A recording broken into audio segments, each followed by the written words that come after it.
8 de la mañana en punto, en el tiempo del centro de la República Mexicana, el Partido Acción Nacional presentó una iniciativa para regular marchas y manifestaciones en el Distrito Federal. El diputado federal del Blanquiazul, Jorge Sotomayor, detalló que la propuesta entregada a la Asamblea Legislativa o en la Asamblea Legislativa del DF y en el Senado de la República tiene como objetivo garantizar el derecho de los manifestantes a expresarse y el de los ciudadanos a transitar libremente. Habla Sotomayor de esta propuesta panista para las marchas. ¿Qué proponemos? Que las personas den aviso con 72 horas de antelación a la Secretaría de Seguridad Pública.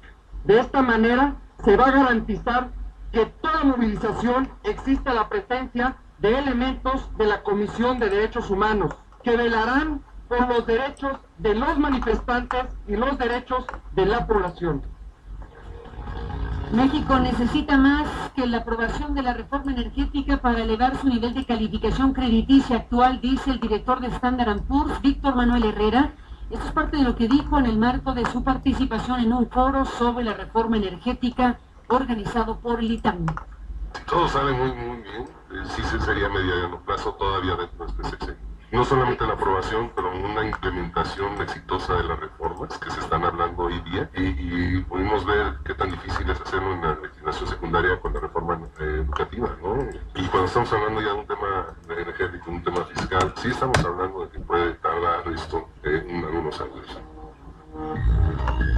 Algunos años, dice Standard & Poor's, con este especialista. Actualmente la calificación crediticia de México es de BBB, equivalente al nivel promedio, según las informaciones que se dan a conocer sobre este tema. La Bolsa Mexicana de Valores se pronunció por aplicar el impuesto de 10% sobre las ganancias de capital que propone la iniciativa hacendaria del gobierno federal.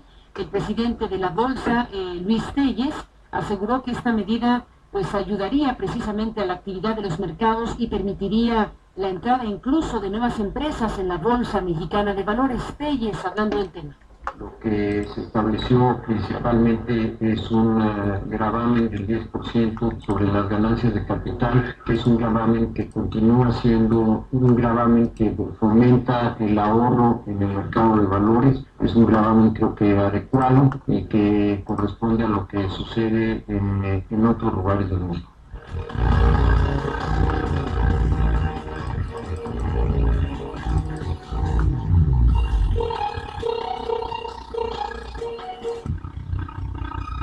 Juan Omar Fierro nos tiene información esta mañana de lo que se decidió por parte de un juez federal que, bueno, pues está resolviendo el tema del ex jefe de finanzas del gobierno de Humberto Moreira, que solicitó un amparo y vamos a ver qué pasó, si se lo dieron o no. Juan Omar Fierro, te escuchamos, buenos días. Muy buenos días, pues un juez federal negó un amparo a Héctor Javier Villarreal Hernández, jefe de finanzas del gobierno de Coahuila, durante la gestión del exgobernador Humberto Moreira, para revocar el auto de formal prisión dictado en su contra por el delito de fraude equiparado. El fallo del juzgado primero del distrito en el estado de Coahuila, con residencia en Saltillo, José Daniel Moreira, señaló que la negativa de amparo obedeció a que no se encontraron elementos para suponer que se violaron los derechos humanos de Villarreal Hernández durante el proceso penal en su contra.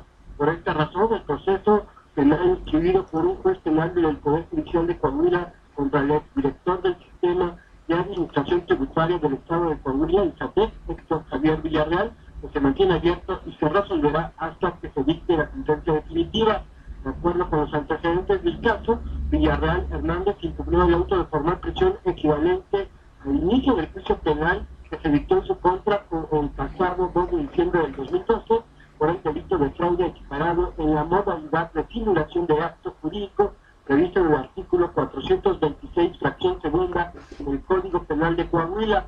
Esto por falsificar los decretos 476 y 318 del Congreso Estatal para posteriormente presentarlos ante la Secretaría de Hacienda y solicitar varios préstamos a nombre del gobierno estatal, simulando así la autorización del Congreso que exige la ley en la materia. Sin embargo, el juzgado federal consideró que los argumentos del ex colaborador de Humberto Moreira ya habían sido analizados y resueltos por el primer tribunal colegiado del circuito del Centro Auxiliar de la 10ª Región, al resolver un amparo anterior, por lo que se estaba reiterando la petición del agraviado para acreditar los elementos del cuerpo del delito que se le imputaron por parte de la Procuraduría de Coahuila. De esta manera, el único tema a tratar en este juicio de amparo, que dio la resolución, era lo relativo a la probable responsabilidad de Héctor Javier Villarreal en torno a la falsificación de un tercer decreto del Congreso de Coahuila, identificado con el número 318.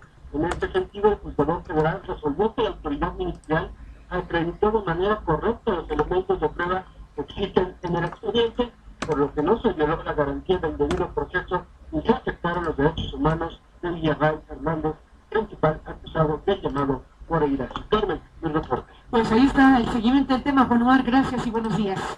Buenos días. Buenos días, son las 8 de la mañana con 6 minutos. En otros temas, Martín Patiño desde Jalisco nos tiene toda la información de lo que pasó en este enfrentamiento que dejó, pues hasta el momento tenemos el dato, Martín nos lo confirmará en un segundo más, 4 muertos en este enfrentamiento entre presuntos miembros antagónicos del crimen organizado. Martín, cuéntanos qué pasó. Buenos días.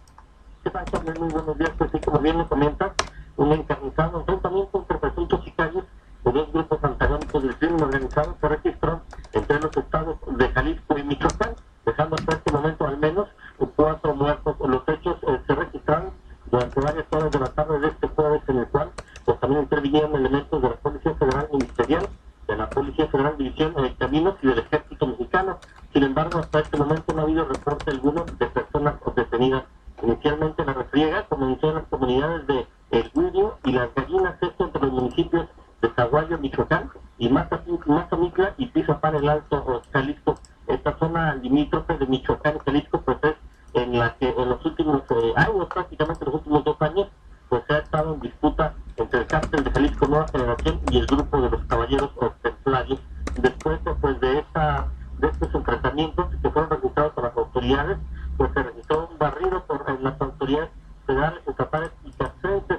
Sin embargo, pues únicamente fueron encontrados estos 4 cadáveres, esto pues en los límites de las tierras de Michoacán y Jalisco. Como te decía, hasta este momento no se sabe algún saldo de personas detenidas, y tampoco la identidad de estas personas fallecidas. En toda esta zona, en estas comunidades, más de 100 casquillos de armas largas, principalmente de cuerno de chivo, pues fueron asegurados por autoridades de ambos estados. Pues ahí está Martín Patiño, gracias por el reporte de lo que pues ha sucedido, y bueno, pues estaremos al seguimiento de la información sobre este tema. Gracias y buenos días, Martín. Saludos a Jalisco esta mañana. Muy buenos días. Buenos días, son las 8 de la mañana con 8 minutos en el tiempo del centro de la República Mexicana. El ejército mexicano aseguró cocaína, cristal y heroína en Sonora. Ha informado el ejército que personal militar ubicado en las inmediaciones del poblado de San Ignacio 1, municipio de Pitiquito, Sonora, aseguró 316 kilos, 200 gramos de cocaína, 20 kilos, 400 gramos de cristal y 5 kilos, 400 gramos de heroína. La droga era transportada en un tractocamión que se dirigía hacia la ciudad de Tijuana. Se detuvo el conductor, fue puesto a disposición de las autoridades y bueno, pues informa el ejército esto el día de ayer. Esto sucedió el 1 de octubre, todo esto que estamos aquí narrando, y el ejército lo informó el día de ayer, el aseguramiento de 300 kilogramos de cocaína, 20 de cristal y 5 de heroína en esta localidad de Sonora.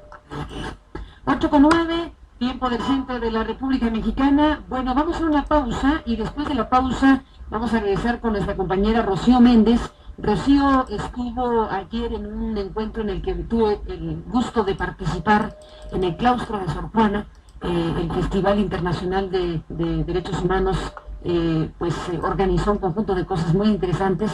Y una de estas cosas que organizó tuvo que ver con la invitación a mujeres blogueras.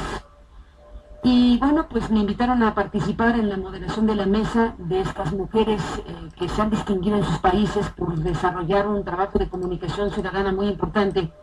Son jóvenes muy fuertes, con gran personalidad cada una de ellas, y que en sus países han significado cosas relevantes para la sociedad en momentos de grandes transformaciones. En la primavera árabe, la experiencia de Yemen, la experiencia de Egipto, la experiencia en este caso también de Sudáfrica, la experiencia de México, Y bueno, el tema fue muy interesante, desde luego los temas abordados en el claustro de Sor Juana en el marco de este festival. Pues Rocío Méndez estuvo ahí y nos contará esta mañana sobre lo sucedido. Y bueno, pues estuve escuchando con mucho interés a estas mujeres, como decíamos, que expresaron su decisión de participar como activistas, como periodistas, como mujeres ciudadanas en momentos muy, muy importantes para el mundo y para las regiones que ellas habitan. Y bueno, pues más adelante, después de la pausa, escucharemos a Rocío Méndez con la crónica, la información de este primer encuentro internacional de blogueras con esta idea del empoderamiento de la mujer a través de las redes sociales. Y bueno, pues fue ahí en Izazaga 92, en el centro histórico, en el claustro de Sor Juana. Estuvo muy bien, la verdad que estuvo muy bien escuchar a estas mujeres. Salí de ahí corriendo porque pues tenía que llegar directamente a CNN, que teníamos a Bernardo Barranco como invitado, así que ya no me pude quedar en la parte final. Sí terminamos la mesa, terminamos el panel, pero ya no pude quedarme en la parte final.